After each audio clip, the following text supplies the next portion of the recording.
Hey guys, welcome to a unique episode of the Pop Culture Junkie podcast. This is Hayley, and I wanted to kind of set up what you're about to listen to. For anybody who might not know, back in 2020, I had a solo podcast called 30 Nerdy and Thriving.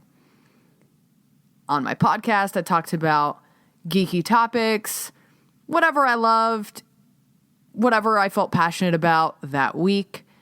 And I had the opportunity to interview some really, really cool guests. Now, before I explain this week's episode, I want to explain kind of why we're doing this. So this is a cool opportunity for me to let everybody listening know that all of my episodes of the 30 Nerdy and Thriving podcast are back. They are live. You can listen to them wherever you're listening to this podcast right now. Pop Culture Junkie is going to be releasing a new episode of the 30 Nerdy Thriving podcast every day until we run out of episodes. We're bringing it back, all the episodes exactly as they were. And so you can catch up if you missed out on 30 Nerdy and Thriving the first time. You know, I'm very grateful for that little podcast that I had because it led to the opportunity to come join the Pop Culture Junkie podcast. So without that, I wouldn't have this. So I'm really grateful for it, and I'm excited to be bringing those episodes back with Pop Culture Entertainment so that you guys can listen to them. Here's the other thing.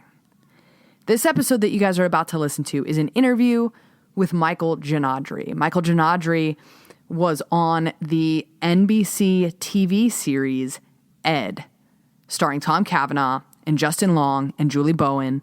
And he played Mark, who was the best friend of Justin Long's Warren. We have a great conversation, talk about his career, talk about, stories from the set and memories from filming. This show was and is one of my favorite shows of all time. Unlike all of these other shows that we know and love, Ed is not available for streaming anywhere. And so it's kind of this weird little time capsule of a TV show that, unless you caught it during its original run, or maybe in some reruns, shortly after it went off the air, you're not able to watch it anymore. It's my hope that by putting this incredible, this episode, by the way, top tier, one of the coolest moments of my life was being able to sit down and talk with Michael because, as I said, this show was so important to me. And if I could go back in time, and tell my 14, 15, 16-year-old self that I would have this opportunity, there's no way I would have believed it. So it was so great of Michael to sit down with me. And this actually kind of kickstarted and springboarded this whole other idea of mine. And I'm still working on this amazing, incredible idea and hoping to bring it to you guys pretty soon. But in order for me to do that, here's what I need. I need you guys to listen to this episode. I need you guys to share this episode. I need you to spread it like wildfire. And if you are a fan of Ed, or if you are curious about this TV show and you want it to be streaming somewhere, anywhere, I want you to make your voice heard. I want you to find us on popculturejunkie.com. Head to our Instagram at pop.culturejunkies. Find me on Instagram at 30nerdythriving.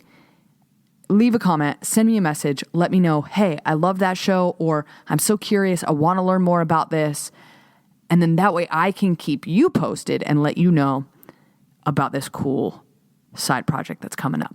All right, without further ado, enjoy this special episode of the 30 Nerdy and Thriving podcast, my interview with Michael Genadry. Hey guys, my name is Hayley, but my friends call me Hayley the Brave, and this is my podcast, 30 Nerdy and Thriving. Each week, I geek out about a different TV show, movie, band, or whatever I'm into that week that I feel the need to share with my fellow nerds. So if that sounds like your cup of tea or your can of Diet Dr. Pepper, then you're in the right place. Let's get nerdy. Well, shave my poodle. Welcome back to the podcast. This is 30 Nerdy and Thriving, and I am your host, Hayley the Brave. For anyone just tuning in, I am a mom, teacher, cosplayer, and absolute fangirl who loves to talk about art and entertainment, and I'm happy to have you here. This month's edition of Throwback Thursday is extra special, and I am so excited to share it with you. Today, I'm going to take you back to October 8th in the year 2000.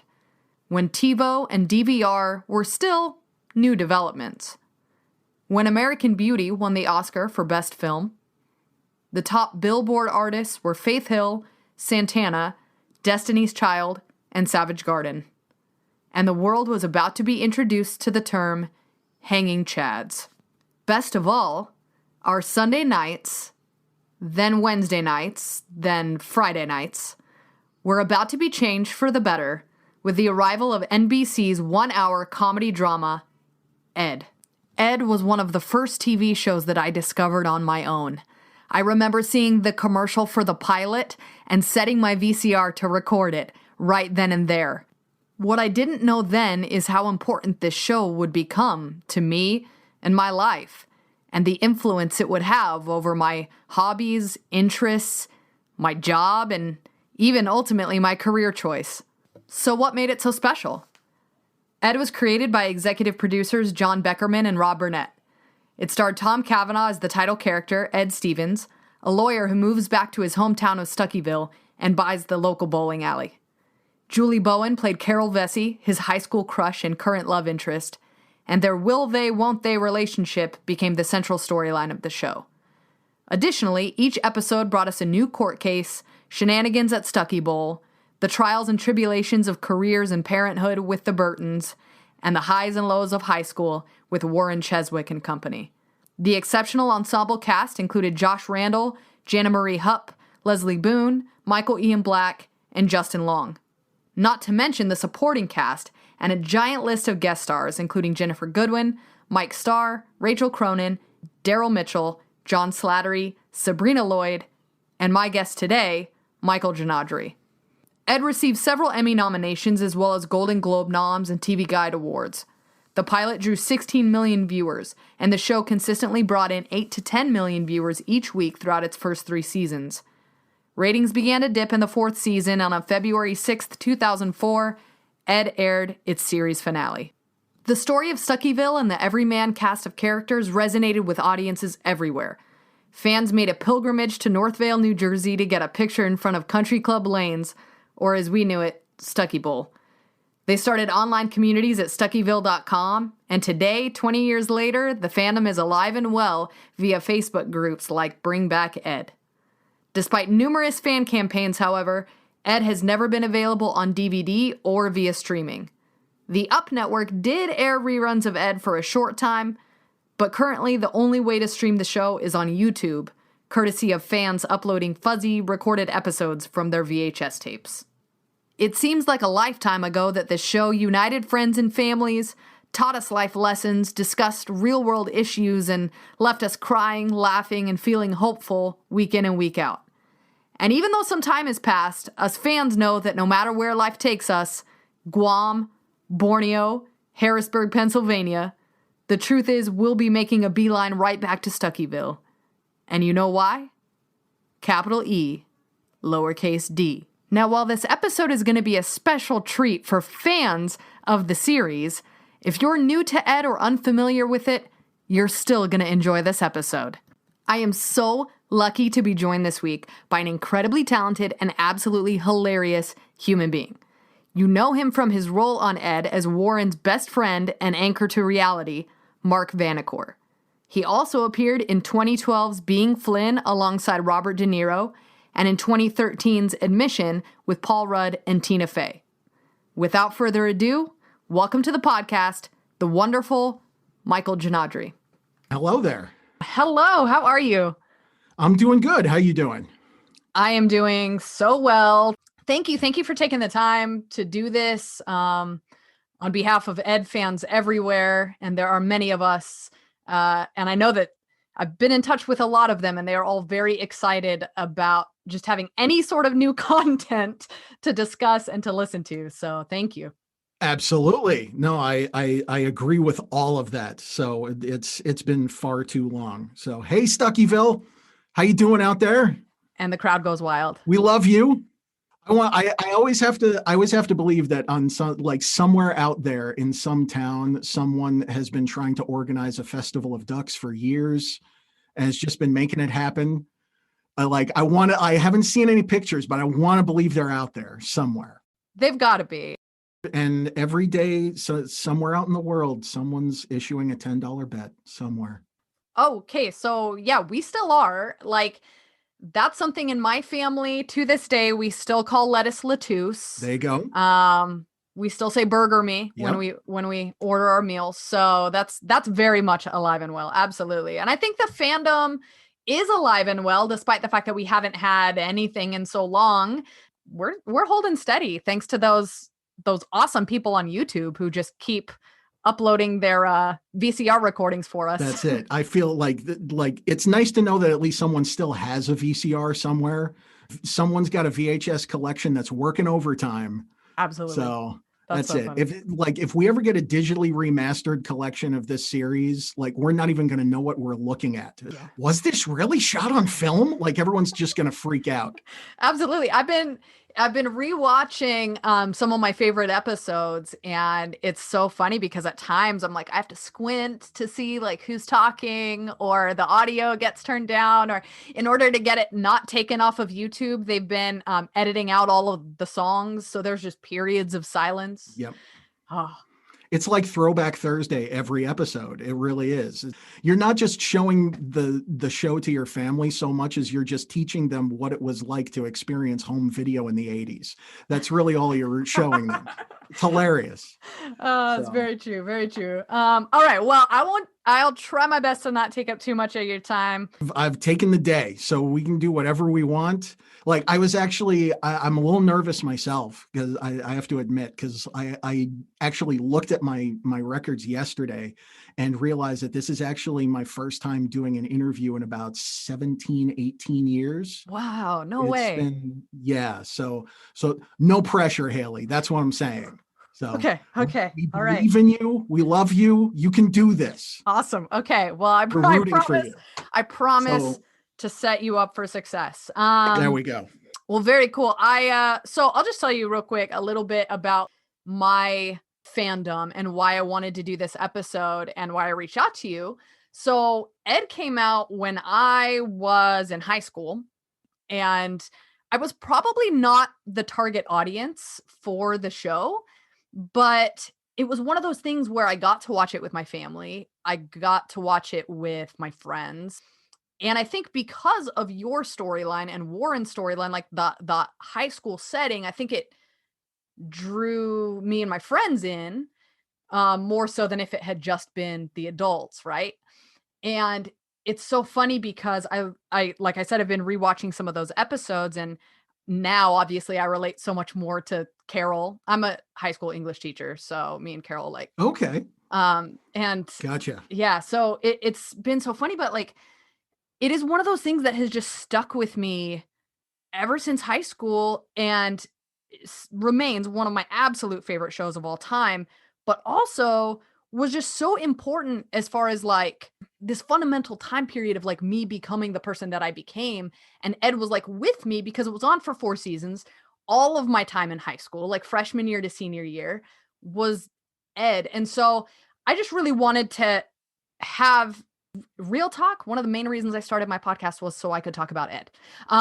Because I just thought I haven't heard enough people talking about it, and I wanted to find these like-minded individuals who appreciated it and missed it as much as me. And who knows, maybe if the conversation ramps up enough, we will get that digital release at some point. So it's, I'm a big fan. And on behalf of like all the fans, again, thank you. And this is just so exciting. Like if I could go back and tell 15-year-old me, like that this was going to happen, I would pass out probably. So thanks. I cannot tell you how much I appreciate it. And I can't tell the fans how much we all appreciate it. You know, I don't get a chance to talk to pretty much anyone, but I've heard everyone on the show, as you have, like speak individually about how consistently wonderful the fans have been from day one. I've had some weird experiences with fans. I've had some good experiences, a couple of bad ones, like we all have, but all of them have come from a really genuine place of just love and respect and support. And it's like, you know, a lot of shows say that about their fans. It's like, we got the greatest fans in the world. But seriously, we got the greatest fans in the freaking world. We really do. So I can't thank everybody enough. So, and this show was the beginning for me. This was my television debut. This was everything to me. And it's always meant the world to me to be a part of it. And the fact that it went the direction it did for me, you know, it's like, I would love the opportunity to top that experience at some point in my life, but I might not. It's like walking on the moon for me. The fans just made that extra special. Ah, man, that's so great. So before we get into talking about Ed, I wanted to know a little bit more about your background and specifically like how you got into acting. Like, did you always want to become an actor? Was that a bucket list thing for you, or was it just kind of right place, right time? You know, I've always been one of those people who's kind of like, I take things as they come. I was kind of an aimless kid when I was in grade school and high school, and I didn't really have any idea of like, you know, am I going to go to college? What would I even do? And I had been heavily into performance from that point on, mostly music. I had started singing when I was about 8 or 9 years old. And then I started playing in the school band. I was a concert percussionist and eventually got into jazz and rock drumming when I was a teenager. I was doing my senior year, I was doing concerts like every weekend in different, like, you know, concert band, jazz ensemble. I was part of the youth orchestra in the Hudson Valley for a number of years. And, you know, it was mostly music. My first acting gig, I was in 6th grade, and it was like my town was so small. Like my graduating class from high school was like 54 students. And when I was in grade school, we didn't even have a drama program anywhere in, like, the high school didn't have a drama program.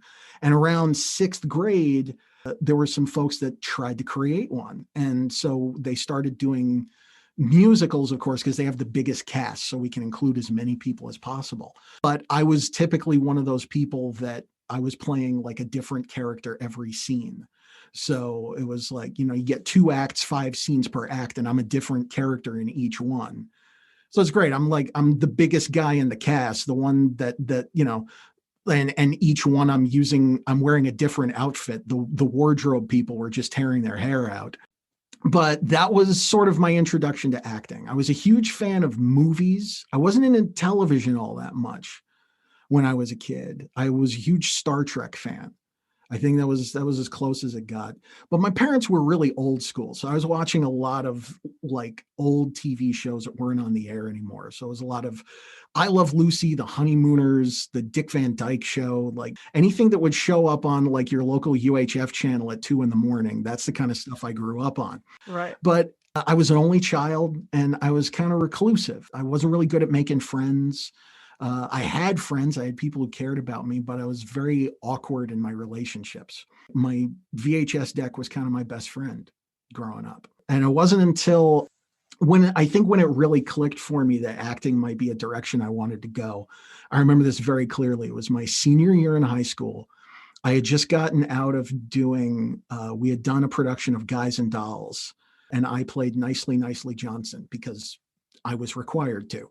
And afterwards, there was this guy by the name of Joe Garofalo. He was a drama teacher in another school district, and he had come to see the show, and he just felt like there was a lot of talent on this team that wasn't getting a chance. And so he took a bunch of us and he offered to take us to an acting competition in Pennsylvania. And he was like, I'm going to help each of you prepare a monologue for this competition, and I'm going to enroll you in it. I'm going to take you to it, and we're just going to see what happens. He kind of handed me a couple of, and this kind of shaped how I approached Ed as well once I got on it. He had approached me at one point very reluctantly. He was almost kind of scared. And he approached me with 2 monologues that he had found in his collection. And he was like, these are 2 monologues that I think you would be great for. I'm not trying to say anything with them, but these are just things I found that I thought you'd be great at. And I didn't have anything else. So I'm like, it's probably going to be one of these 2. And I don't remember what the second one was, but the first one was this monologue from an Albert Inarado play from the 70s called The Transfiguration of Benno Blimpie. And it was this play in 12 scenes that was very dark. And it was the story about this young man named Benno. He's 20 years old. He weighs about 500 pounds. And he's reached the point where he's decided to end his life. The doctors are telling him that if he doesn't do something about his weight, he's going to die. And he basically decides that's exactly what he wants. So he begins the process of eating himself to death. And the entire play is basically him breaking the fourth wall and explaining to the audience why he's decided to do what he's done. And the monologue that he gave me was this speech in the play where he talks about the one thing in his life that gives him any pleasure, which is art, paintings, drawings. And he goes into this explanation of what it does for him, how it makes him feel. But he's always talking in the third person, and he's talking directly to the audience.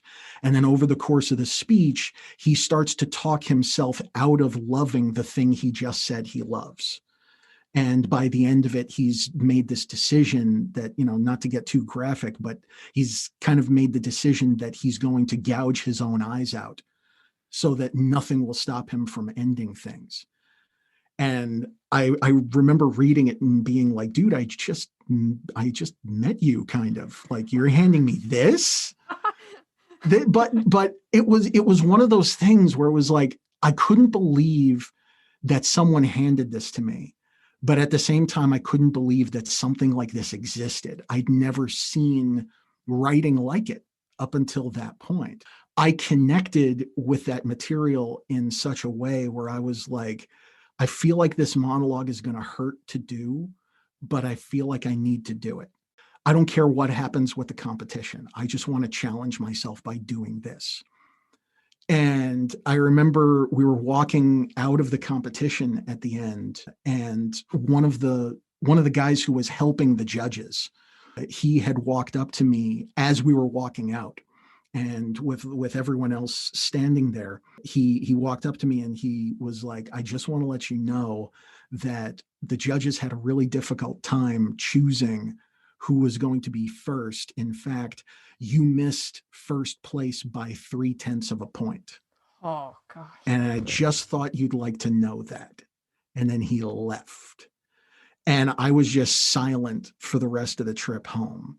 And I didn't really know what it meant, but I knew that something was different. And looking back on it, I realized it didn't necessarily tell me that I wanted to be an actor specifically, but it told me that I wanted to be a part of real stories. I wanted to be a part of stories that take people to a place that they recognize that might be painful and say, it's okay. Once I got out into the world, I eventually dropped out of college. I got a job. I was going to a day job on a regular basis. I was working nights as a technician in television. And I remember driving to work one day, and this is in my hometown. I'm still back in the Hudson Valley. And I hear this advertisement on the radio for a local talent manager that was looking for fresh talent to audition in New York City for television and movies. And I didn't really think anything about it. I was just like, oh man, that'd be weird to be a part of. And then I just didn't do anything with it. And then, like, less than 24 hours later, I'm getting a call from a friend from high school. And she's like, you're going, right? We all need that friend. Like, you're doing this. And I'm like, well, yeah, I was like, I'm thinking about it. And I thought it'd be cool, like maybe. And she's like, shut up. We're meeting you there and we're going to do this stuff too. Okay. Unfortunately, a lot of my approach to getting into acting is me just being like, I don't know, I guess I'll try something. And then all of a sudden I get a part in representation and like. See, that's like kind of kismet though, I think, because, as you were sharing the story about your monologue, I'm thinking in my head, like those stories with heart and those stories that matter and the stories that actually teach people something, long before the likes of A Million Little Things and This Is Us, Ed was the show that was doing that for most of America. Like everybody who was tuning in, like we were getting those lessons. And Ed was interesting because it was perceived, I think, at least initially as a comedy. I think it's primarily a comedy, but there's so much heart and dramatic elements in the show that at least now when I watch TV, I see so many shows kind of following that same pattern of drawing you in with something lighthearted and then just like stabbing you in the gut with something, really, really powerful. And Ed definitely did that. So was it through that talent manager that you ended up finding your role on Ed? Like, did they bring you in? Yeah, I was, when I got representation, I had got an agent and a manager, and they started submitting me for stuff. I didn't think anything was going to happen for a long time. I was like, you look at Screen Actors Guild literature and they say like it takes the average actor anywhere from 5 to 10 years to break into the business. And, even then you're probably just doing bit parts. So I was on a slow track as far as I was concerned. And then like 2 years into auditioning, Ed just sort of popped up. I was working in New York City. At that point, I was working in Midtown for a TV station on the night shift, but I was living still with my parents in upstate New York. So it was like I was working nights. I had a 2.5 hour one-way commute in order to get to work. And it was just, I'll deal with things as they come. And then the audition came up and it was like 10:30 in the morning. And I'm working from 4 p.m. to midnight. Oh. So really, I wasn't focused on the part as much as I was focused on, I'm going to be too tired to do any of this. I don't remember the audition. I kind of slept through it. And 90-second audition and I left and I was like, well, that sucked. And then just went to work. And that was Friday morning. And then Monday afternoon, I'm on the train on the way to work. I get a phone call from my manager and she just says, you got it. Wow. You got it. And it's going to be 1 day's worth of work. The character's name was Eric Steiner at that point, and he was just described as a slacker kid trying to scheme his way through to graduation. And that was pretty much all I got. And it was 3 scenes, 1 day's worth of work. I took a sick day at my day job and made my television debut. Wow. That's crazy. Oh, that's so cool though. So now correct me if I'm wrong. The first episode I remember you being in was episode 16 of season 1, I think, where you're trying to persuade Miss Bessie to let you read Johnny Tremaine. Yes. For your book report. That was my first scene. That was it right there. It was called Live Deliberately. And I was kind of upset because I'm a huge stand-up comedy nerd. And the guest star in that episode was Kevin Pollak, who I knew originally from stand-up. Right. And we never had a scene together. I was never on set with him. So I was just like, ah! Oh, and he's brilliant in that episode. He's amazing. Funny. Yeah. One of the things that the show did that I really loved was that kind of, you'd have an A story, a B story, and the C story, but there was a theme that connected them. And The theme for that one was you had Ed, who's representing this guy who's, he had a near-death experience, I think it was. Mm-hmm. And, he's realized, he's wasted his life. He's wasted all this time. And now he's really just gonna grab life by the hair and just experience. Right. Do everything, I think. He writes that book. Yeah. And so he goes out and he gets into some legal trouble, but he's happy and he's having fun with it. And at the same time, we've got this book report that we're doing in the high school. And, they've, she, Carol Vesey, split us up into reading groups. My character winds up in a reading group with Warren Cheswick, and Donna Tazi, I think, was her. That was Donna Tazi, the girl that he was into at the moment. And the book that we were reading was Walden by Henry David Thoreau, which, is I went to the woods to live deliberately. So he's kind of having that realization himself that we're kind of helping him navigate through. I remember, once again, I wasn't thinking much of any of this. I was just like, oh, it's going to be one day's worth of work. But it's my television debut, and that's really all I'm focused on. Yeah. I didn't find out until much later. They had been, for multiple episodes at that point, conducting experiments to try and fill a gap within the main cast. And the gap was Warren. Right. Because everyone else on the show had a sidekick. They had a doppelganger. They had a best friend that they could play off of, and that, would help them to talk through things. Everyone in the show had that except Warren Cheswick. Right. So Justin Long was kind of carrying the young people's story in the high school on his shoulders by himself. And it limited their opportunities to really do stuff with him and make Warren a well-rounded character. A lot of those characters, if you look back on them, they were kind of going for something that was personality-wise almost a polar opposite to Warren. So Warren was this like really vibrant, positive, like he's just this big ball of energy. Mm-hmm. And he wants to have like he's got dreams about wonderful things happening, and it's just like, and no one's going to stop it. And so all of the characters that they were putting next to him were these like dry-witted, sarcastic, not discouraging him necessarily, but just being that person who's going to, like, one of my favorite comments that the fans always gave me about my character is like, he says what I'm thinking. Yeah. Okay. That's exactly what I was going to say. Is I feel like when Mark comes in, as much as I loved Warren as a character, there are times where his enthusiasm can be a little grating, because you're like, okay, you're really naive, like you just don't really get it.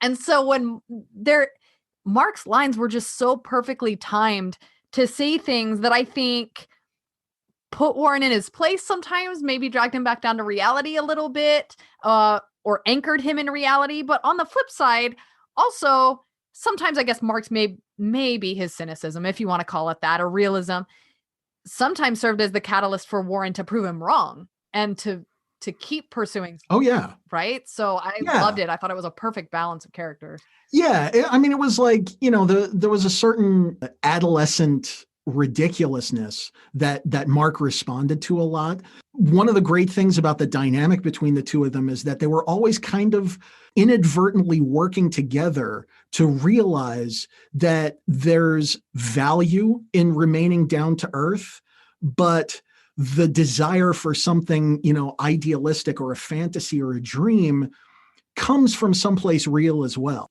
Even kids, even teenagers especially, you're surrounded by adults during a time period in your life where you're starting to observe for the first time, really. You're starting to observe the parts of life that the adults around you, your parents, your teachers, guardians, aren't really talking to you about yet. They sort of valued that youthful innocence almost to a level that kind of hurts your development a little bit, hurts your growth. And you're just reaching that point in your life where you realize, oh, that's a thing that they're doing to help me, but it's preventing me from seeing a different angle. Part of the reason they value your innocence so much is because they see in you all of the elements of their youth and vitality and innocence that they feel like they don't get to have anymore because they're in the real world now. And I think what was great about that dynamic between Mark and Warren is we were kind of witnessing those realizations moment by moment in real time over the course of the show. Yeah. Yeah. Oh, wow. Yeah, that's a really great point. And I think the mentorship too between Ed and sometimes Carol and sometimes Mike even, and the younger characters, where like in Live Deliberately, when Ed is kind of Warren grown up, right? Trying to repeat all of the things that he did in high school. And Warren gets to be the voice of reason a little bit and be like, just simplify. Um, but yeah, that's really cool. Obviously for me, being in high school, I related to Warren and Mark, and I was much more a Warren than I was a Jessica Martell. My friends we were outcasts a little bit, and we were proud of it. Yeah. We owned that space, and so I loved seeing characters that did the same thing, and they'd get knocked down or they'd get knocked back, but it never defined them, and it never stopped them, and it never stopped them from being proud of who they were. So I'll never forget that. It's a difficult line to walk when you're that age, because it's like, you're constantly surrounded by all of the ways in which you see the popular kids as just idiots. It's not like, it's not a statement towards their intelligence. It's a statement of they're playing a game that you don't see a point in playing. And so, the nerdy kids in school, you kind of start off with that tendency to witness that in the kids around you and overreact. And I always kind of saw Mark as the overreaction. He's the person who's sitting there and being like, well, if I see these elements of you that are stupid and you don't see them, then clearly every part of you is stupid and I'm against it. I don't want any part of any of this. It's like the Miss Stuckeyville episode in season 3, when he explains to Diane, he's like, I like being a loser because we can brood and feel things deeply and make fun of the winners. And that's like that line I loved so much, because it's just the epitome of that overreaction of just like, you feel so self-righteous about not being a part of the crowd that you revel in it. Right. And that was Mark's growth that he needed to do over time. And it makes it a shame that the show ended on a level, because I really would have loved the opportunity to see that grow through to its conclusion. I always wondered like what a graduation day episode would have looked like. Yeah, we definitely got to see some growth for sure in Mark and Warren, but yeah, there is more to tell in that story. That leads me to kind of my next question, which is like, do you feel that Mark was a fully dimensional character? Like, are you happy with, the way his storyline played out? Is there anything you wish you could have seen happen with him that didn't, or any changes you would make if you could go back in time? See, the interesting thing about Mark was he kind of started out as a blank slate. He was the only, like, myself and Diane and Eli, once he came in, we were the only characters on the show that were not there from the beginning. So we were not a part of the original design. They hadn't had that 1+ years of putting together an idea of who this character was before they even shot a frame. I think we never really got around to like a well-rounded Mark, but he was on his way. I think the different ways in which getting gastric bypass surgery changed Mark, and the ways in which it changed us as well. It changed the writer's approach to writing the character, and it changed a number of things. But I felt like we were getting him on the road to being like a truly 3-dimensional character. And I think for me, Mark was one of those things where the journey was more important than the destination. Just watching that process of starting with nothing and creating a person, that was the most exciting part to me. And I think a lot of people identified with that.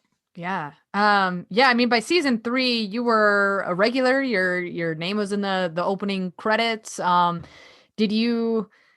that come as a surprise to you that you came from this kind of one-off character and ended up becoming such a huge part of the show? Or was that a collaborative, like, ongoing conversation to get you to that point? If you had told me from the start that at season 1, episode 16, that I would be seeing that show all the way through to the series finale, I would have punched you in the face. Like, don't give me hope. Don't give me hope, man. Like, I'm still trying to figure out day jobs. What are you doing to me? Like, I couldn't believe it when it was happening. You know, I did that first episode, and then 2 weeks later, I got a phone call from my manager, and she's like, "We just heard from the production office at Ed. They wrote your character into the next episode." And I was like, "I have a character?" I just couldn't believe it. And I'll never forget it. We're in the middle of shooting. We had a break on set, and they were turning the cameras around. And one of the PAs that I had befriended, she just kind of walked up to me and just got into my ear. And she's like, I just want to let you know, we just got the most recent pages for the next episode, and you're in that one too. The first reaction I had was too soon. I started freaking out immediately. I'm like, I don't know what I'm doing. You know, people ask me, like, you know, what was it like going to acting school? And I'm like, Ed was my acting school. Yeah. I didn't do any improvisation on that show. Okay. Because I had no confidence, especially standing next to Justin Long. I mean, come on. Well, so Justin, that was one of his earliest roles too, wasn't it, Ed? It was like him in the beginning. Yeah, it was his first television. I think he was actually shooting Galaxy Quest in between the period of shooting the original Stuckeyville pilot and the final show that we saw actually getting on the air. So that sort of happened. And so that was that time. But he came from proper training. He had done like improv and sketch stuff during his time at Vassar. Like he came from like a proper professional track. In a way, it kind of worked in our dynamic, because I really got the impression that one of the things they were looking to do, one of the reasons an actor like Justin was hired, was because they wanted someone who they could give opportunities to just go off and play. Right. They wanted to, you know, let his imagination run and give us opportunities to just kind of see what happens. Yeah, you're kind of the straight man in that scenario. Yeah. And I was lucky because I grew up on a lot of Abbott and Costello. My dad was a huge Abbott and Costello fan, so I'd seen all of their movies, and I even had like bootlegged VHS copies of like TV performances and USO shows. So I was kind of inadvertently studying comedy teams growing up. When I first saw Justin on set as Warren, it just clicked. Like, oh, clearly he's Costello, so I should try playing Abbott. And that was what I did. And in the end, I feel like it worked. I feel like there were opportunities that I missed where I might have been able to contribute more, but for what it was and for the level of professionalism I was lacking at the time, I think we managed to make it work pretty well. Yeah. Oh, I agree. You guys were definitely the Abbott and Costello of the show, and one of my favorite parts of the entire series. So I think you guys hit it out of the park.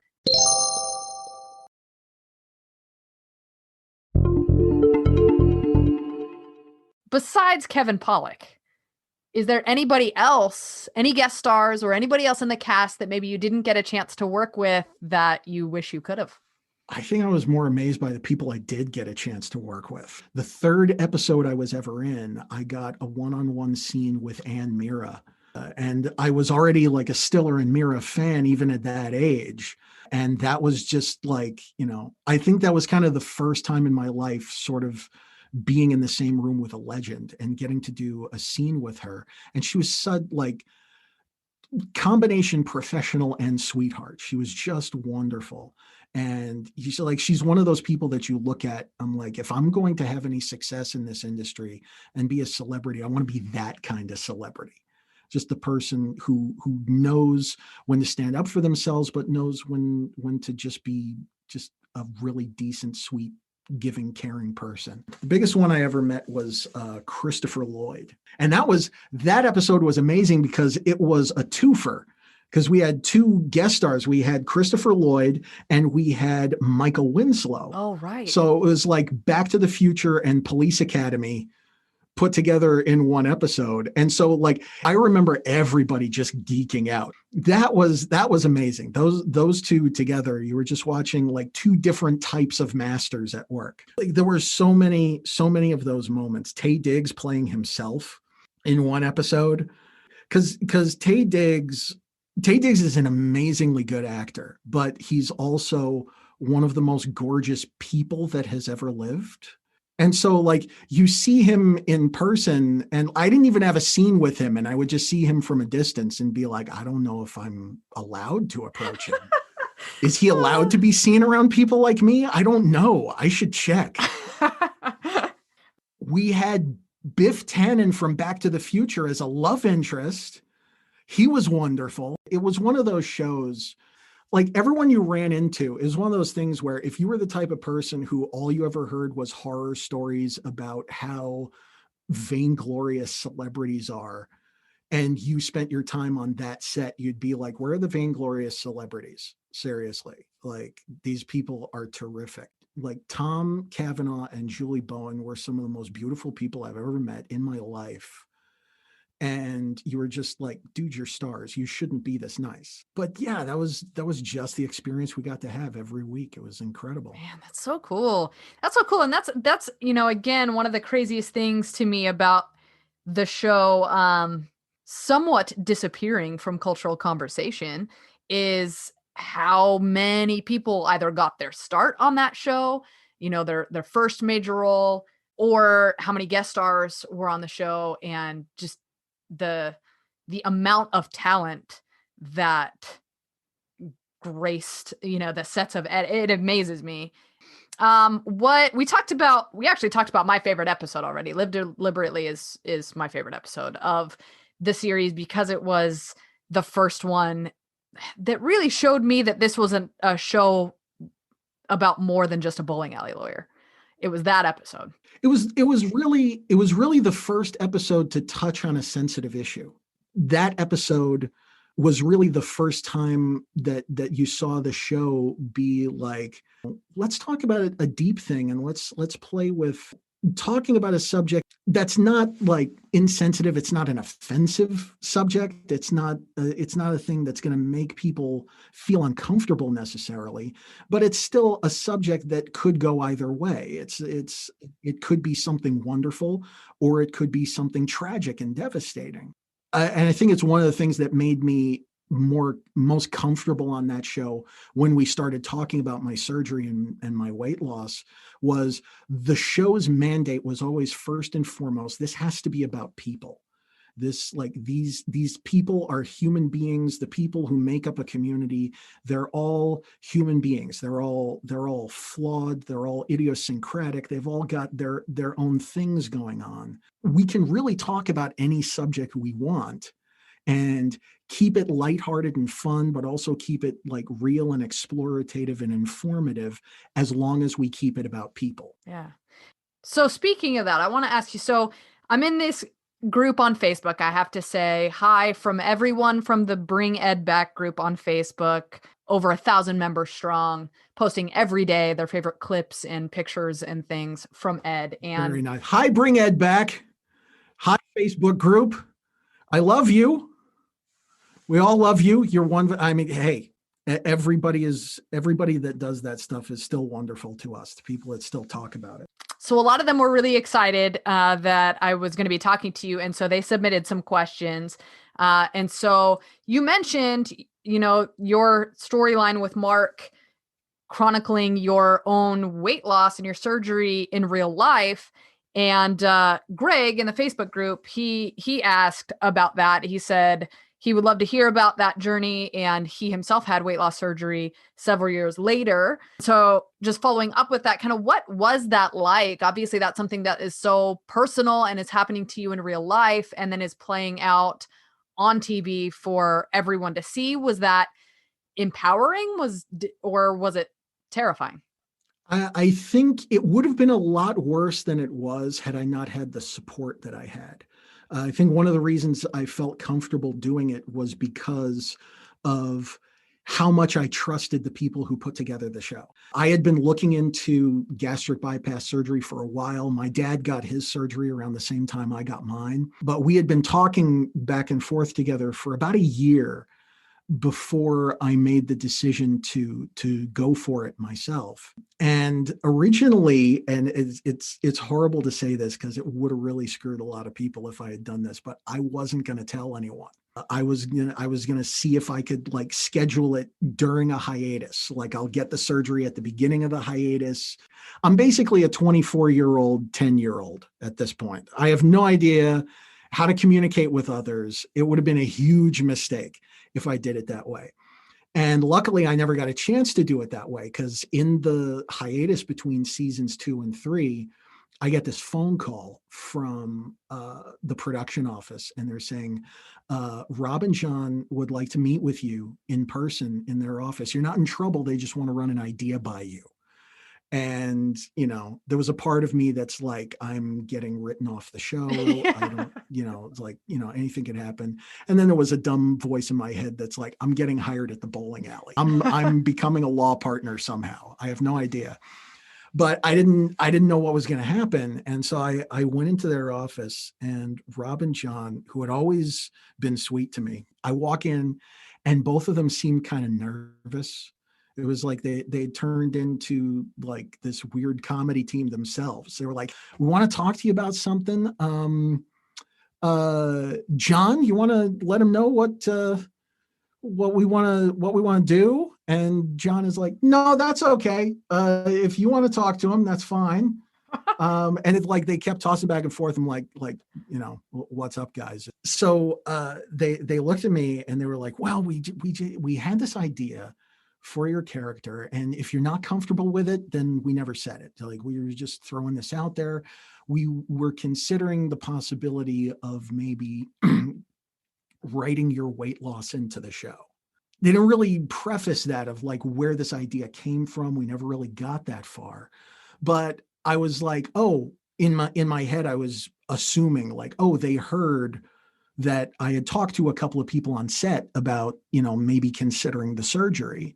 So maybe that's what this is all about. So I looked at them and I said, it's funny that you should mention that because I recently decided to get gastric bypass surgery. And their eyes just went like immediately. They were just like, we are now in completely over our heads. Like we don't know what to do with that.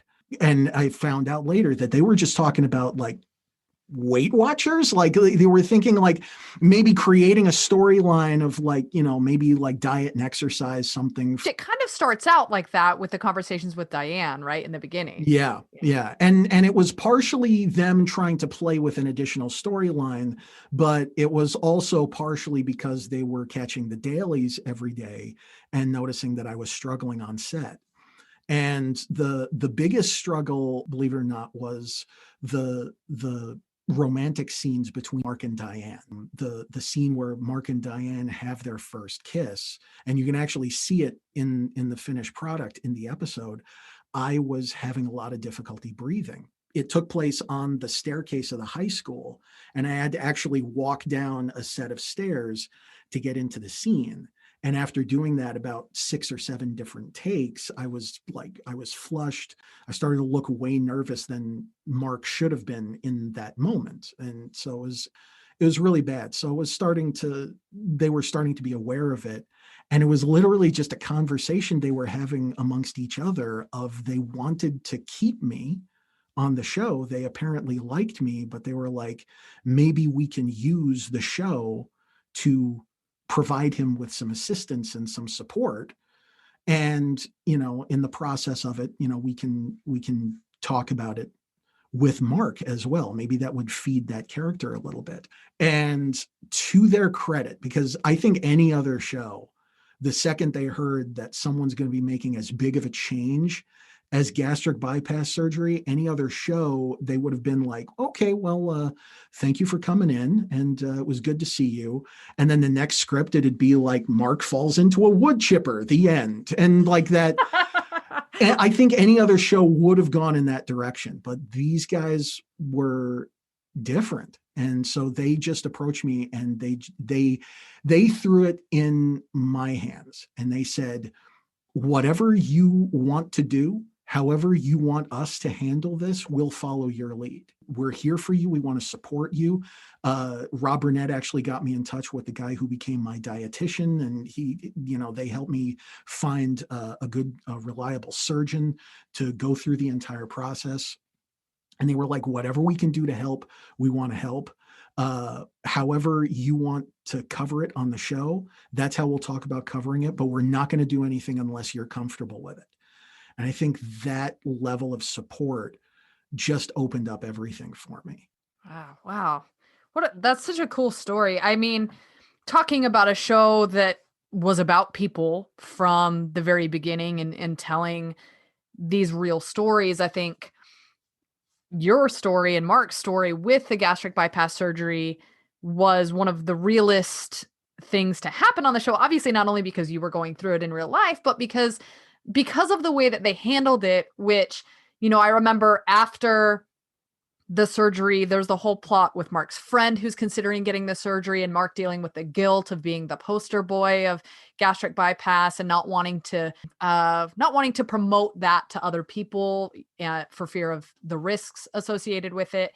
And I just thought it was done so responsibly, respectfully, and in a way that never took any value away from Mark. It never said, Mark has to do this, or this is the way that Mark becomes a valuable character. It was Mark is valuable and that's why he's doing this. And, and I just thought that it was so well done.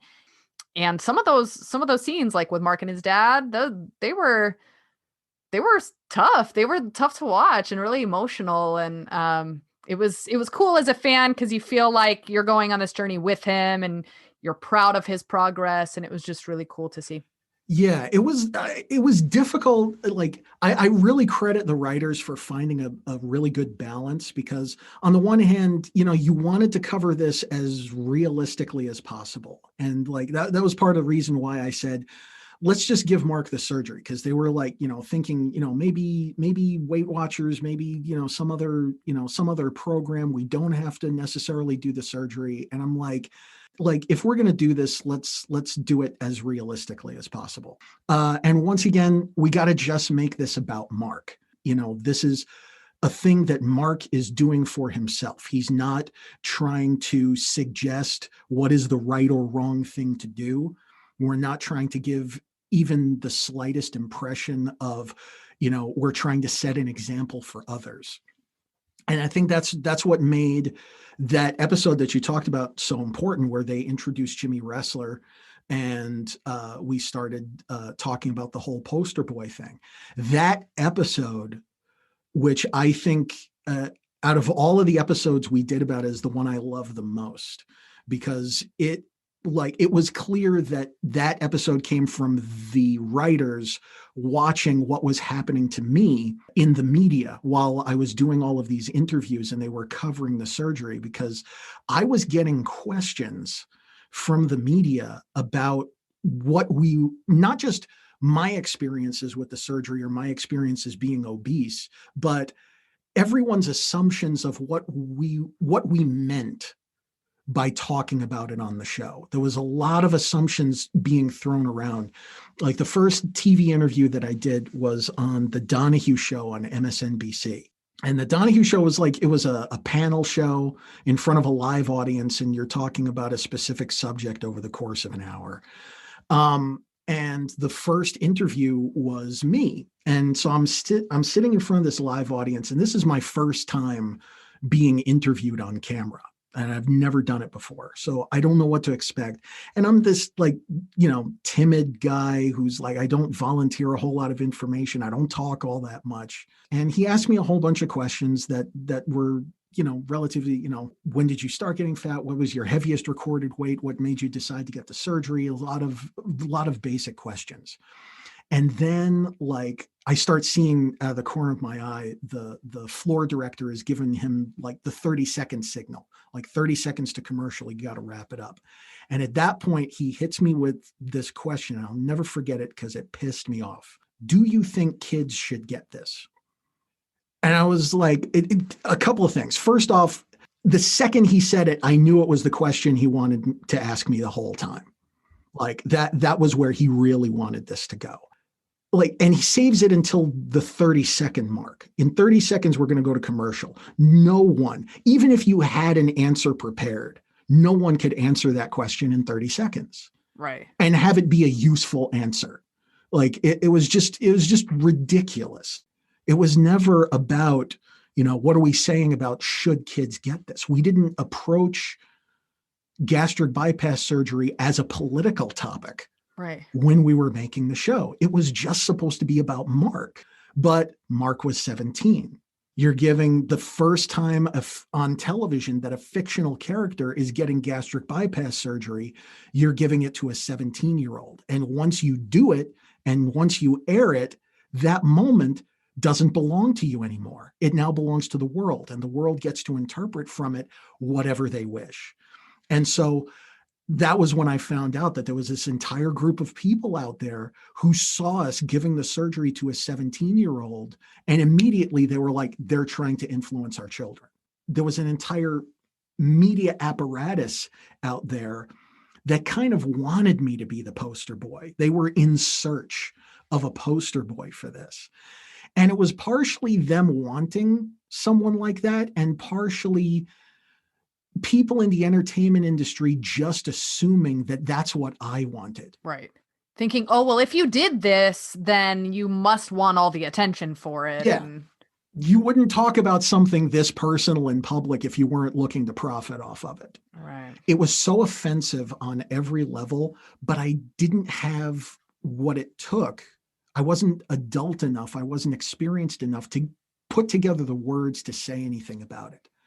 And then all of a sudden, this episode drops in front of me where we're talking about like how horrible it is to think of me as the poster boy.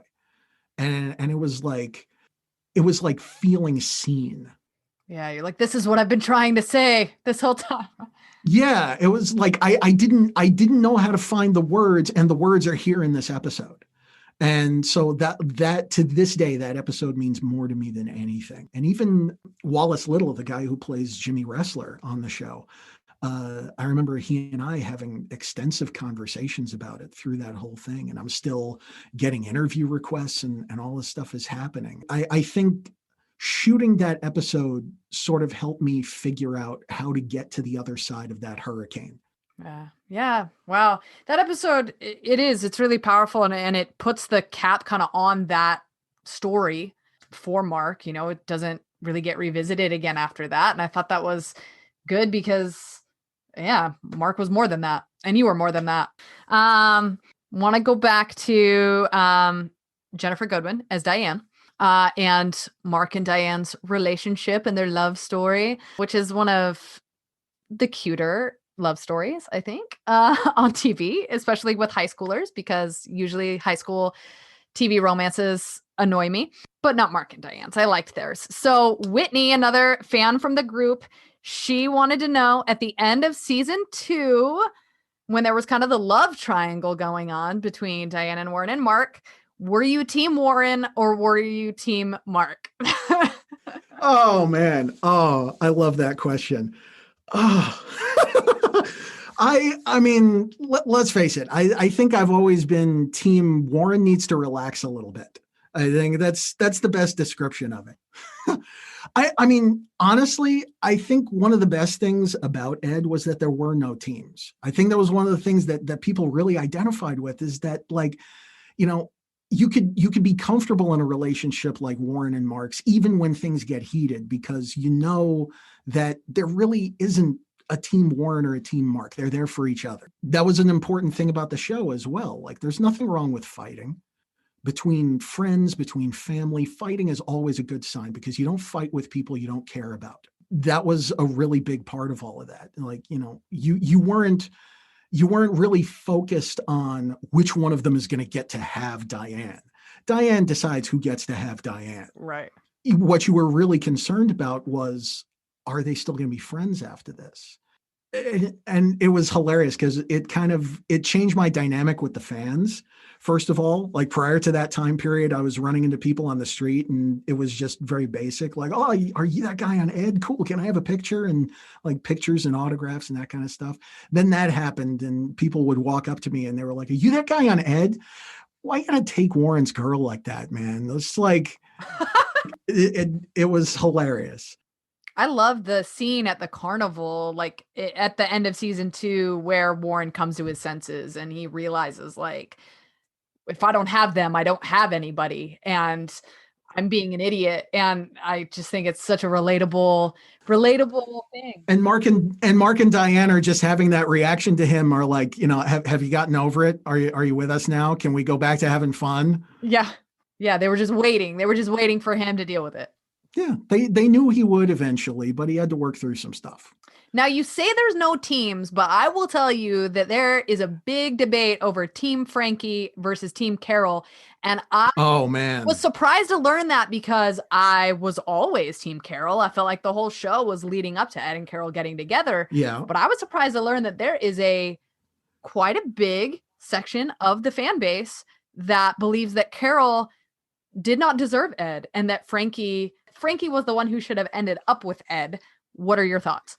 Well, man, that's loaded. That is a loaded question. Isn't it though? I mean, I totally understand the people who don't think that Carol deserved Ed.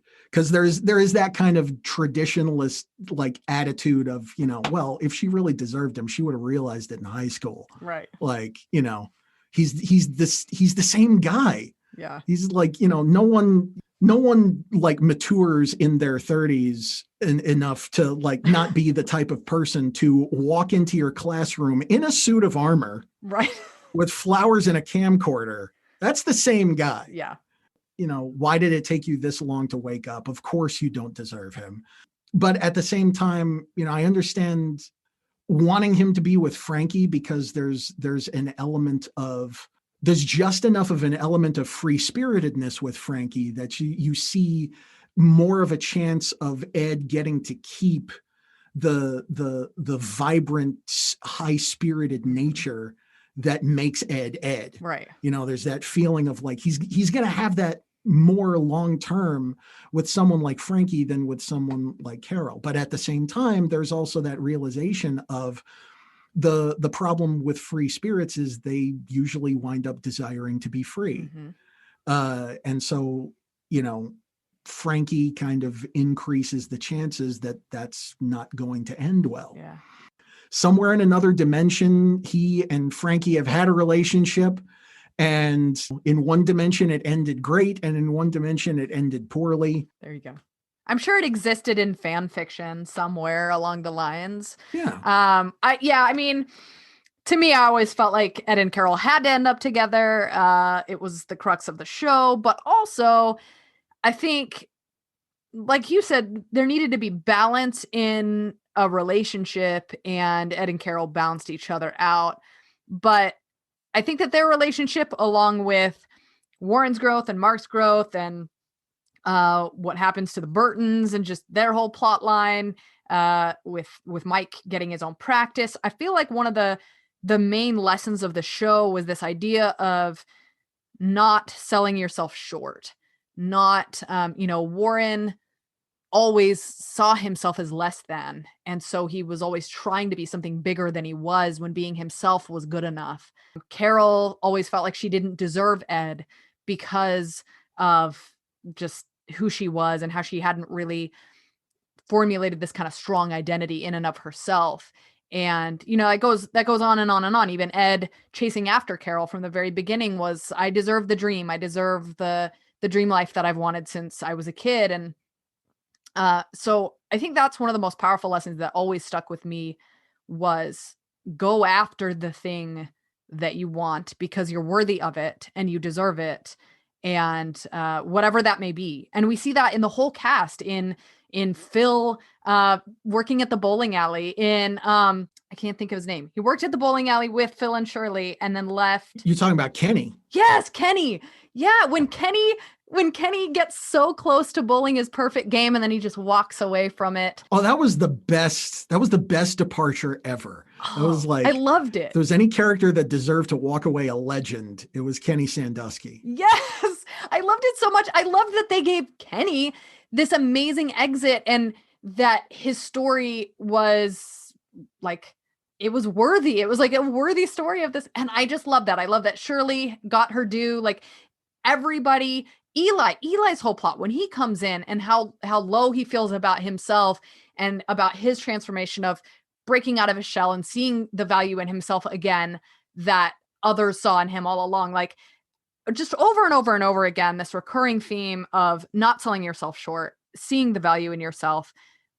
As a kid in the formative years of my youth from, becoming an adult, turning 18 during the final season of Ed, that really stuck with me. And so much so I got a job at a bowling alley because I wanted to be reminded of that good, positive feeling that I got when I watched Ed. But it's because of that feeling. And I love that. I think to me, that's what made Ed special.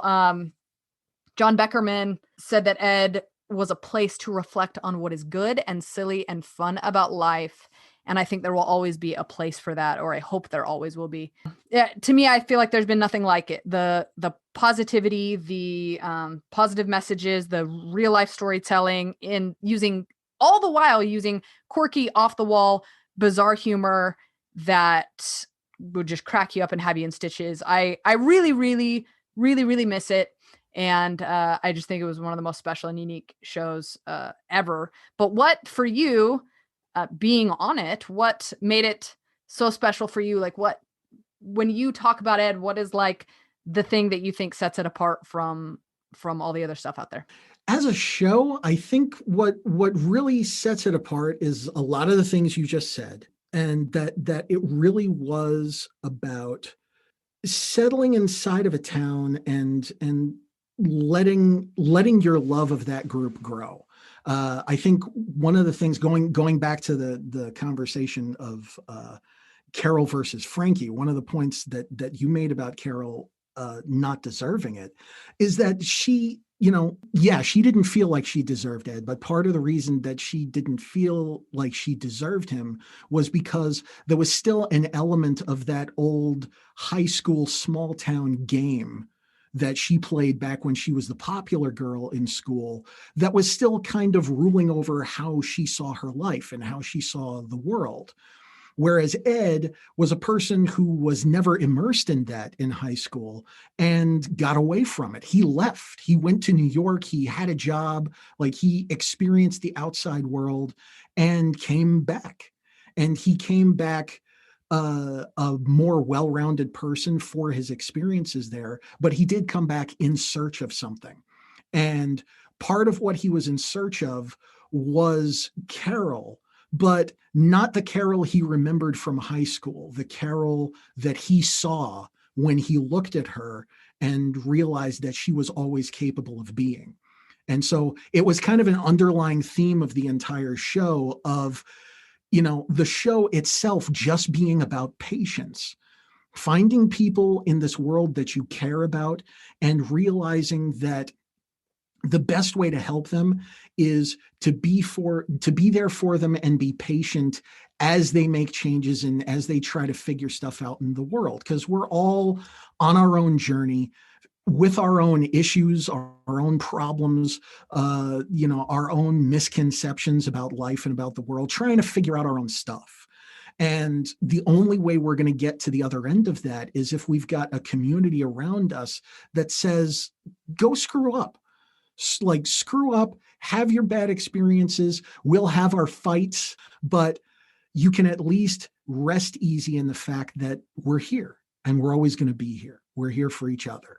And I think that message was far more unique than it should have been on television. I would always giggle a little bit when people would say about Ed, it was ahead of its time. Every once in a while, someone will say like Ed was ahead of its time.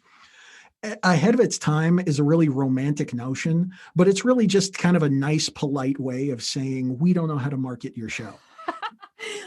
That's basically what it means. Well, and I remember Ed was like the lead-in for The West Wing, which I always was like, this is so strange because there's no part of me as an Ed fan that wanted to watch The West Wing.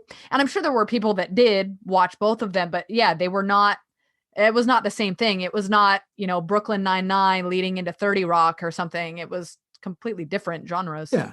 And it made sense from the network standpoint because, they're like, it's The West Wing and then Law and Order. We can't advertise, NBC intellectual grimdark Wednesday. Yeah. That's not going to work.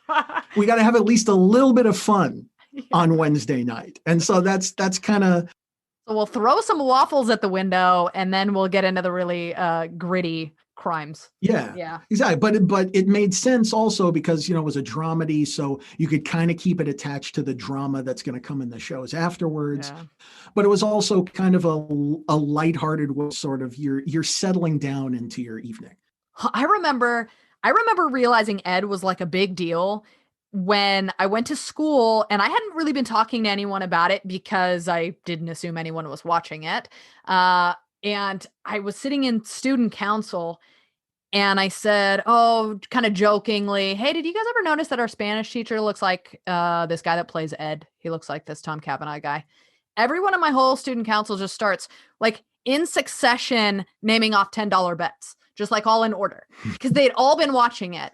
And then my teachers jump in and they're like, oh, did you see the commercial for next week? And did you guys see this? And and it blew my mind. I was like, wait a second. We've all been watching this together and had no idea. And then spent the whole rest of the school year, like we'd show up to class and that's all we do is we would just talk about it. It became a tradition for us. But yeah, that was the first time I really realized like, oh, this is a big deal. This is more than just me and my parents watching this together. I knew that it was probably something long-term big when I met the woman who is now my wife.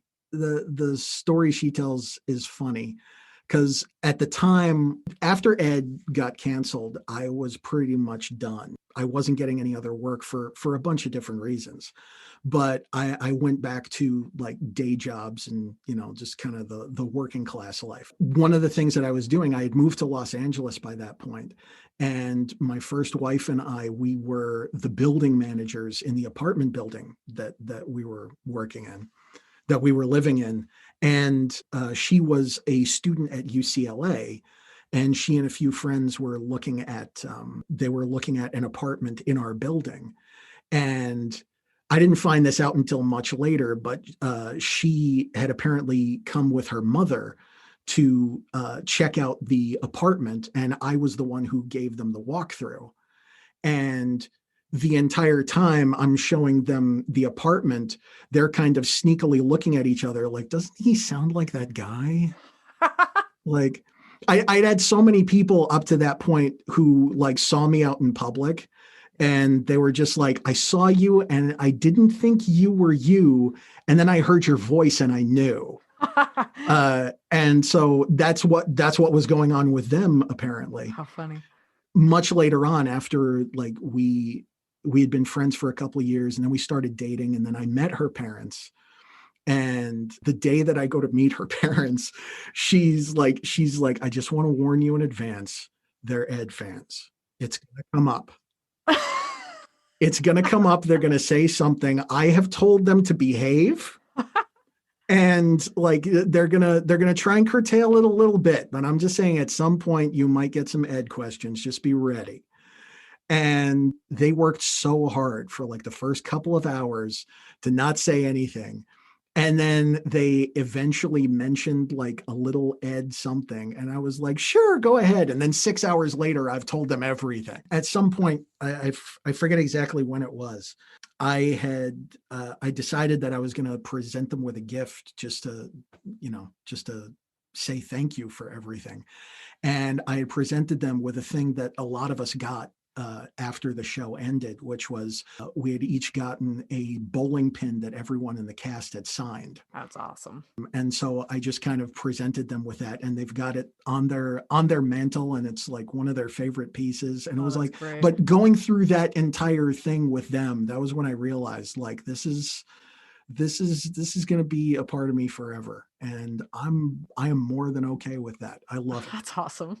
That's awesome. Okay, so I'll ask another fan question. This one is from NATO. He asked, do you still keep in touch with Jennifer and Justin or anybody from the cast?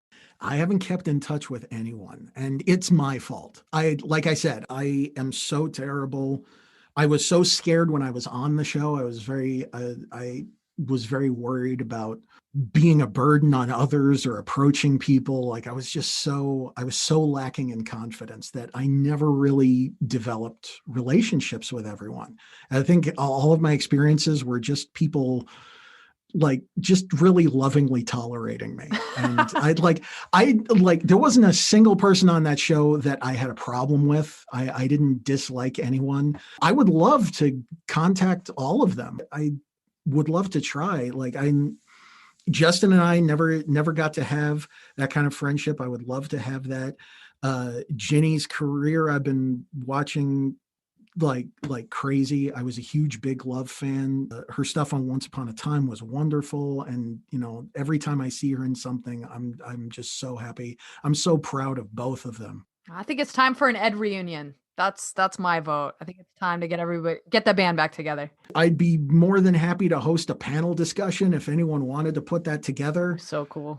Let's make it happen. I know we're connected on Twitter. I think that's the only place. But I suck at social media completely. I've never been good at it.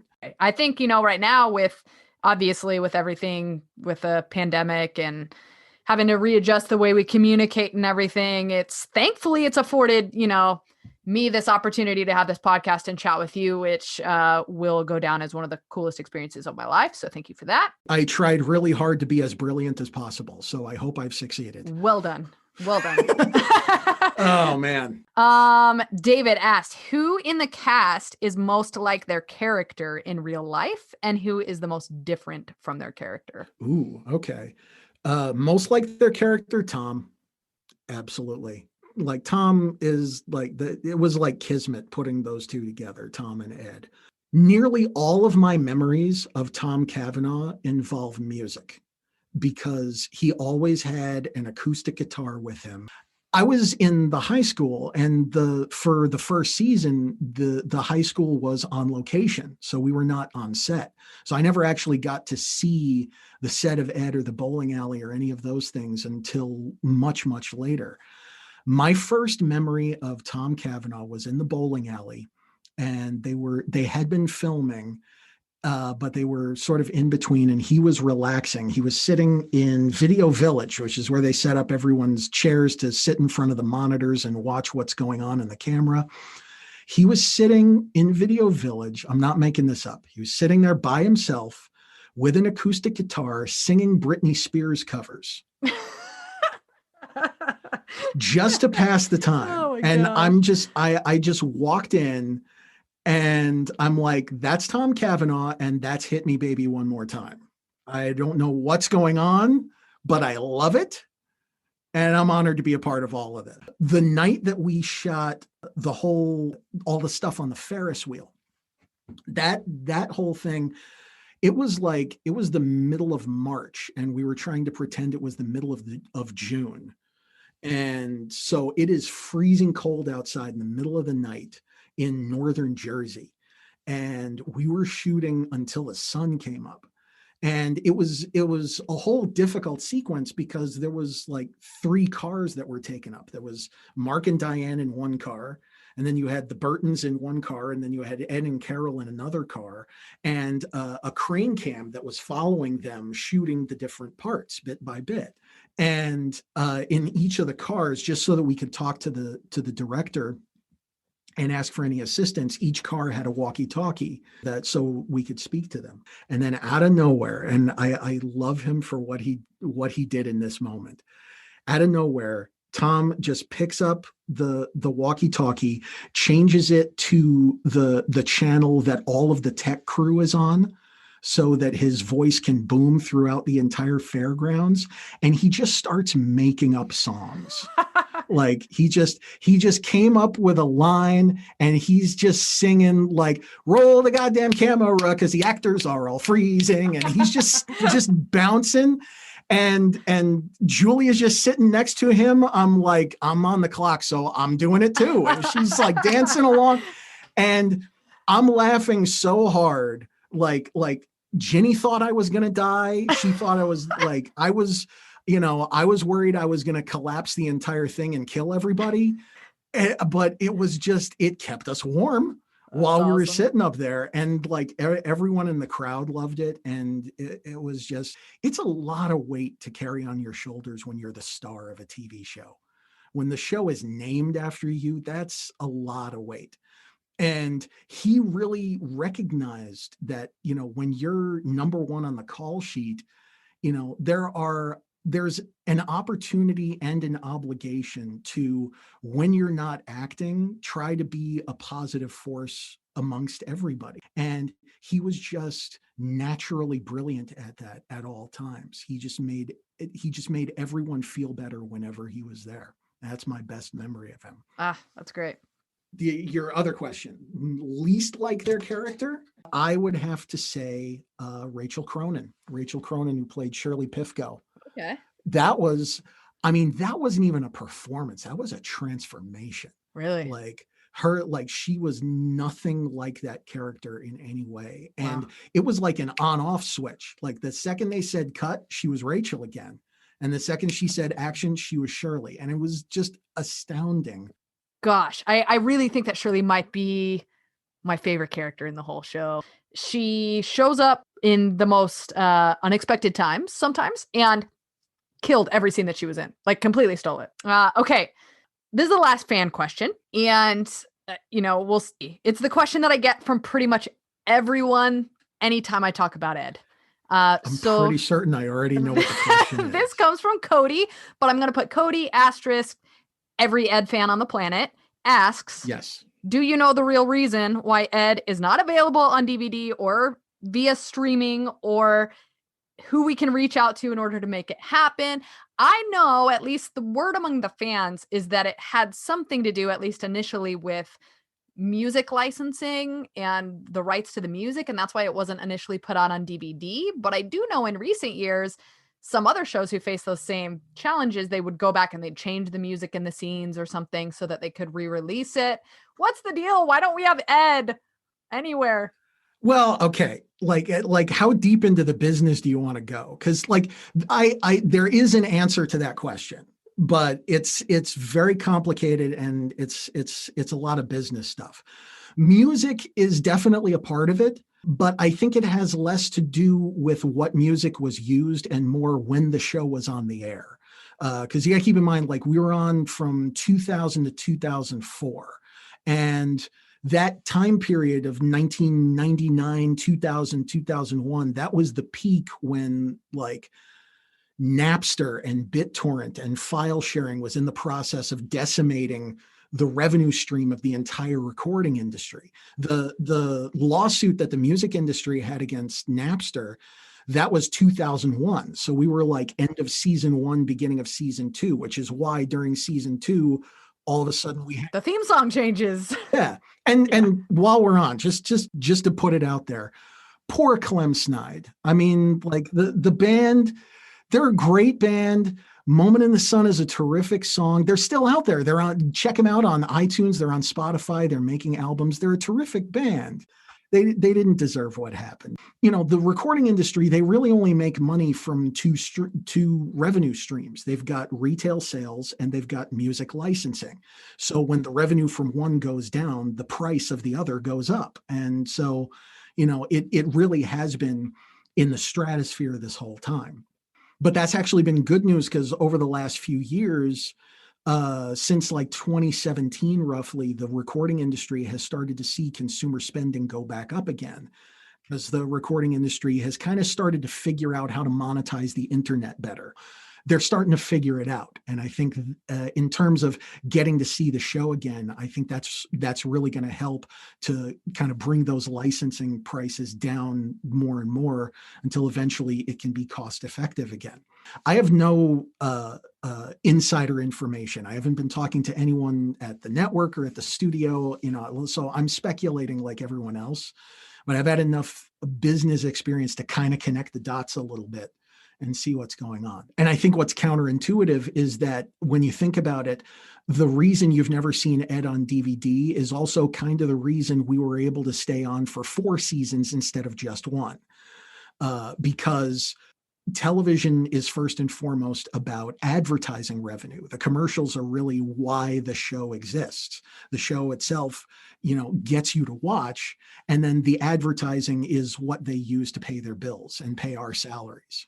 We were a popular show, but not popular enough for broadcast television at that time, But we had a couple of things going for us. The first thing was that all of the surveys were suggesting that our audience skewed wealthier. So there was a lot more purchasing power amongst the people who watched our show. So that beefed up the ad buy that we could suggest. So we were getting a lot of really decent prices for the advertising on the show. And then also we had a very loyal following. Our numbers were really consistent. They didn't fluctuate too much from week to week. We were consistently 8 to 10 million viewers every single week. You could set your clock to it. That meant that our audience was less likely than other shows to start channel surfing when the commercials came on. The low numbers were why we were on the bubble at the end of every season. But those elements regarding advertising were what kept us from getting canceled all of those years. Once you start talking about DVD and Blu-ray sales, marketing doesn't apply. There is no ad revenue. So you're relying entirely on the popularity of the show amongst its fans. And at the same time, you're talking about physical media. You're talking about something that you have to manufacture and produce, keep in warehouses and put. So there's a whole bunch of logistics involved that you got to be able to reliably say, if we're going to produce this much, we're still going to make a profit. The developments in streaming, I think, are the most promising right now because Right. When the Peacock app came out, I think all of us assumed Ed was going to be on it. We thought, we're going to get it back now. Eventually, I think for the most part, it's still very new, Peacock is still the newest of all of those new streaming services. And I think, part of the reason is, the traditional broadcast networks, the companies that have been around the longest are the ones that have been the most reluctant to make that kind of conversion. When you've been stuck seeing your industry as being a specific way for so long, when you talk about completely upending your entire industry, all you see is what it's going to cost you.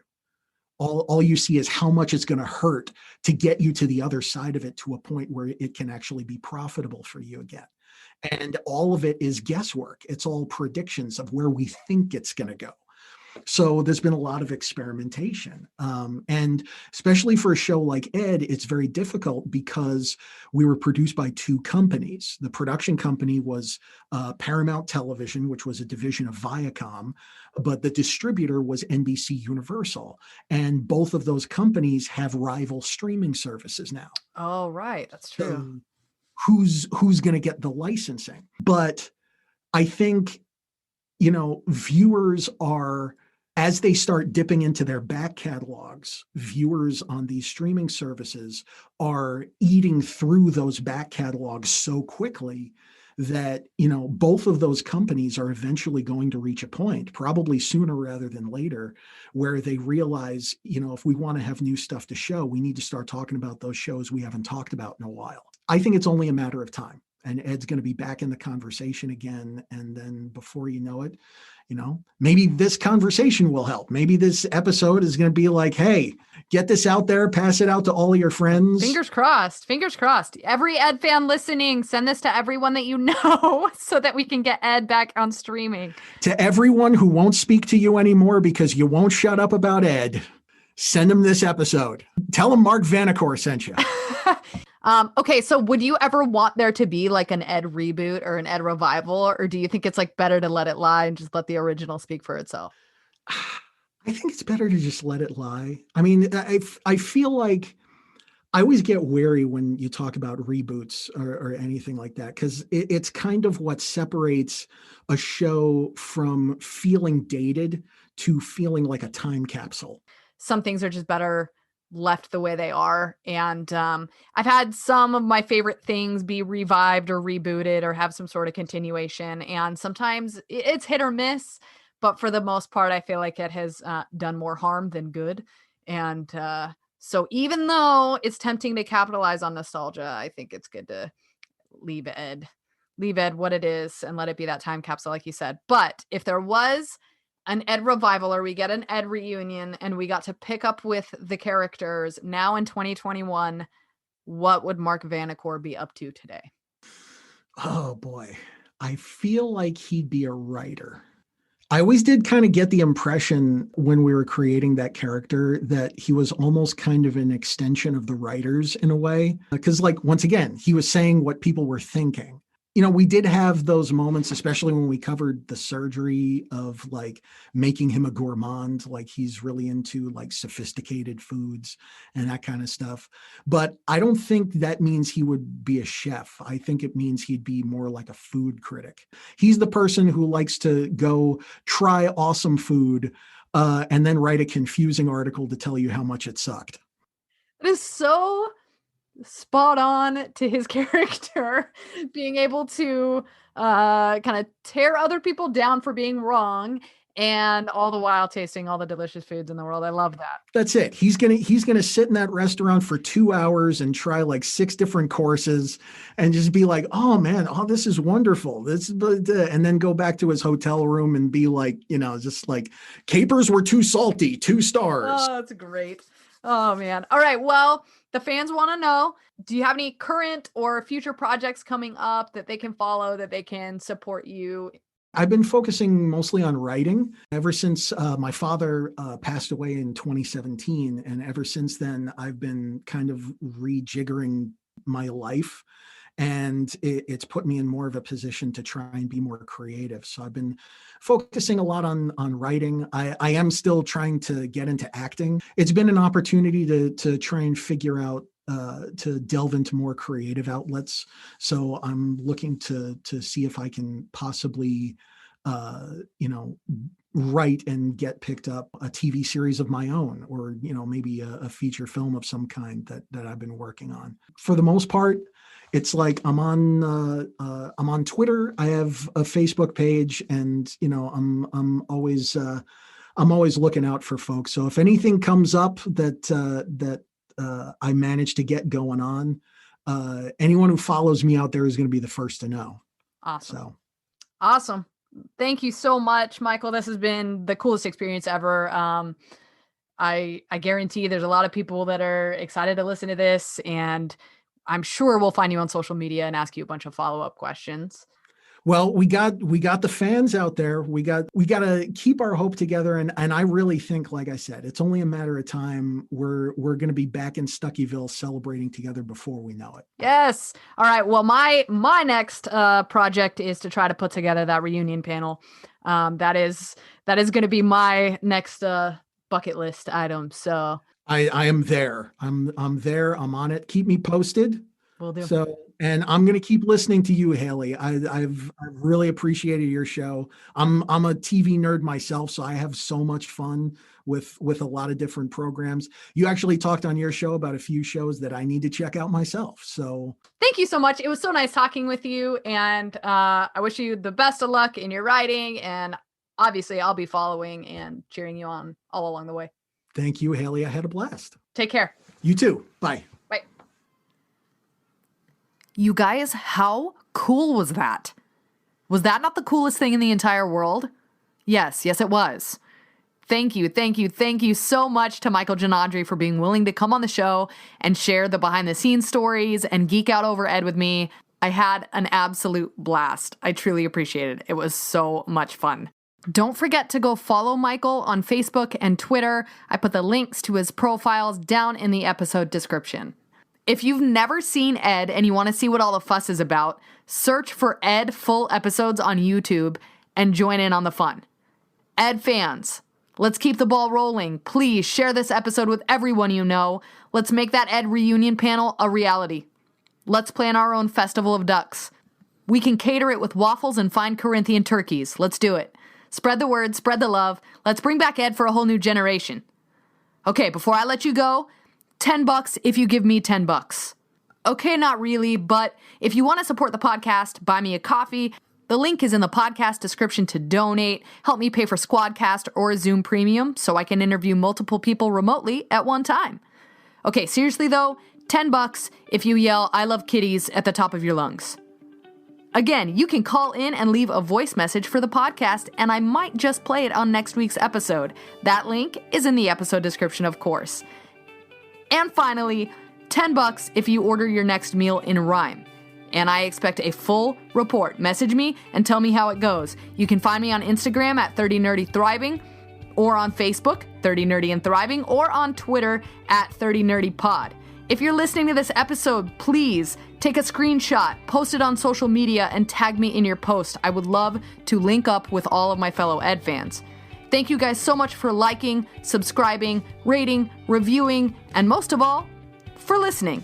Have a great rest of your day, and I'll see you same time, same place next week. Until next time.